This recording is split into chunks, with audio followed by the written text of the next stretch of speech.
For noget tid siden flygtede jeg ud i naturen. Jeg var stresset. Jeg savnede at være tættere på livet og mærke jorden under mine fødder. Mit navn er Andrea Heilskov.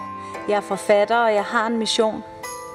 Jeg vil gerne være med til at gøre naturen nærværende, og her tror jeg, at litteraturen spiller en vigtig rolle.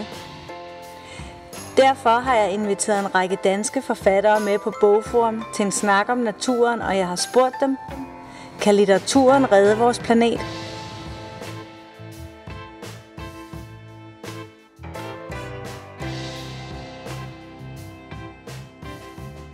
Og så har jeg inviteret dig, Dorte Nors, til at komme og snakke lidt om det her med naturen som bevidsthed og naturen som sprog, fordi jeg synes jo bare, at du er god. Jeg er fan af Dorte Nors, og jeg er vildt glad for, at du vil komme. De her interviews, som har kørt i de her dage, de starter med et meget stort, tåget, fluffy spørgsmål for lige at sætte scenen. Og det jeg egentlig vil starte med at spørge dig om, det er, hvordan forstår du naturen? Det er et meget stort spørgsmål. Jeg vil sige, at jeg kan mærke, at jeg er på din stand, for jeg har fået en mygstik. Det er simpelthen dejligt. Nej, du samler et eller andet godt her. Altså, der er et eller andet her, og bladene og sådan noget. Hvad er natur? Jeg tror, det er meget svært for et moderne menneske at svare på egentlig. For jeg tror, vi har mistet vores fornemmelse for, hvad natur er. Og jeg tror, det er mange hundrede år siden, det ligesom begyndte at glippe for os. Men i vores generation er det blevet virkelig slemt. Altså, mine forældre voksede op langt ude på landet i små husmandssteder, og de havde måske stadigvæk en fornemmelse for det der med at sætte tæring efter næring og leve i pagt med et eller andet, men siden er det skøjtet derudad. Jeg tror, for mange mennesker er natur det andet. Det er det, der er væk fra os. Det er noget, vi skal gå rundt og aflæse og kigge på, og ikke noget, vi som sådan er en del af. Eller også er det en romantiseret forestilling om noget, der er kønt og pænt og kan betragtes. I stedet for noget, man selv er involveret i og er et stykke af. Og det er noget, man kan bruge, tror jeg. Det er jo en ressource, som man bare kan gå løs på. Eller et pænt billede. Og jeg tror, at natur er noget meget større og meget kraftigere og meget voldsommere og meget mere diffust. Man kan blive ubehjælpelig væk i Vadehavet.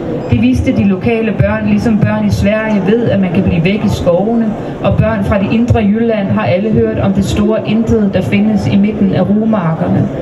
På visse tider af døgnet er Vadehavet som en stort, gråt og vådt stykke pap, man ikke engang med blokbogstaver ville kunne nå at overskrive, selvom man havde resten af livet til det. Det vidste alle, og alligevel stod mor der og pillede med fingeren nede i det. Jeg sagde til hende, at vi også skulle huske at gå indad. Hun sagde, at der var et sted, hvor man gik fra den tilvirkede verden og ind i en livgivende zone. Hun havde valgt at kalde zonen for Vadehavets tomrum. Det var det sted, vi skulle finde, og hun havde også koordinaterne til det. Jeg tror, at civilisationen har jo det problem, at det har været et meget maskulint træk på, hvordan vi skulle løse alting. Og meget af det, der har med naturen at gøre, er meget mere cyklisk og kvindelig i forståelse. Når jeg føler, at naturen er meget stærk, så føler jeg, at det er som en meget stærk kvindelig kraft.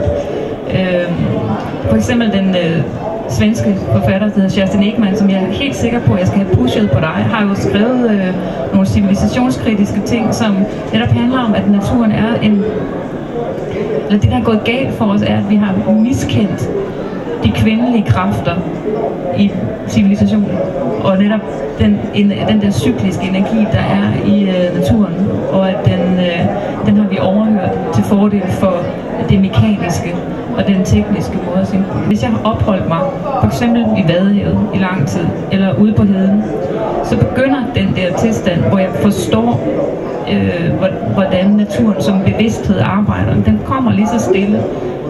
I Sønderho, jeg fortalte om det før, i Sønderho, der lever de så tæt op af det, og har gjort det generationer, at Vadehavet, som er så kraftfuld en naturbevidsthed, er helt naturlig del af den stadigvæk. De gamle i Sønderho, de siger, at livet bliver til på stigende vand, og at man dør på faldende vand, og det er ikke bare sådan en bluff for dem, det er altså sådan helt alvorligt. Og hvis man har gået ned i lang tid, så kan man faktisk mærke det, så mærker man, at havet eller Vadehavet har den der kraft.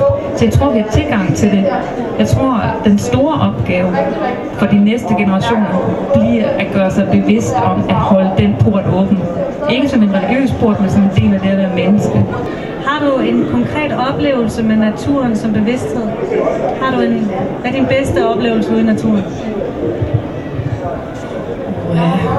Jeg vil sige, at de lykkeligste øjeblikke har man i naturen, når den overrasker en, når den tager magten fra en. Jeg tror, at de stærkeste oplevelser har jeg fra Vadehavet, fordi det er så uberørt dernede. Da jeg boede på Fanø, så gjorde jeg det. En af de stærkere oplevelser var, at jeg hver aften gik op på diget, og så lyttede jeg til Vadehavet. Og selvom det kan være uhyggeligt stille dernede, så taler havet. Man kan simpelthen høre, det er så stort et ekorum, at man kan høre det. Og så nogle gange, når man stod på diget, så kunne man høre sådan en muren mod nord. Og det var ikke, altså nu er det lidt på vestkysten af Fanø, der begynder Vesterhavet på et tidspunkt, så kommer der brænding og sådan noget. Men det var faktisk ikke lyden af brændingen, man kunne høre. Det er lyden af strømmen. Det er simpelthen lyden af det der godstog, der kører under vandet og trækker strømmen op langs kysten. Det er noget af det største, når man lige pludselig hører den strøm, der faktisk ikke kan ses, som er under havet, altså under overfladen. Kan litteraturen redde planeten, Dorte? Altså jeg vil sige, at vi er ildestet uden, men jeg tror ikke, det er nok. Jeg tror ikke på, at litteraturen har en magisk virkning. Der er jo, vi kender digtere, der står og laver Rumi-digte, også i Sønderho, ikke op mod Vadehavet for at forhindre verdenshavene i stige. Det tror jeg er en meget praktisk umulig ting, og måske også lidt for religiøs. Men jeg tror, at det at prøve på at beskrive og italesætte og debattere og prøve at finde nye måder at gøre det på, som er vores tids, og ikke en fjern guldalder eller en fjern naturalistisk, men vores måde at gøre det på, og for Guds skyld, ja, vi skal da gøre det. En verden uden litteratur er det som en bæk uden vand, altså.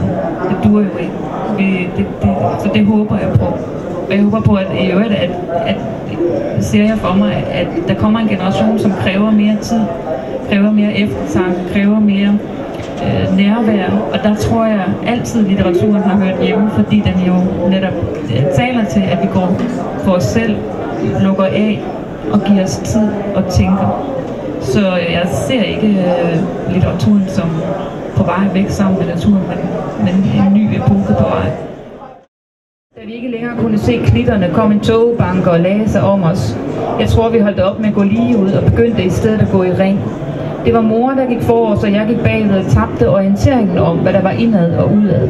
Jeg kiggede efter drager, faldskærmer og tyskere, men så ikke nogen. Jeg kiggede efter fuglenes flyveretning, men den virkede vilkårlig. Jeg længtes efter varme, tørre sokker og gummistøvler eller min seng. Da vi havde gået et stykke tid, stoppede mor op med ryggen halvt til mig. Hun stod med lukkede øjne og håret slået ud. Så pegede hun på togen. Hun pegede på den, som om den var et stykke psykologi. Hun sagde, at Vadehavet var et sindbillede, og at hun var glad for, at jeg ville gå med hende ind i det. Tak.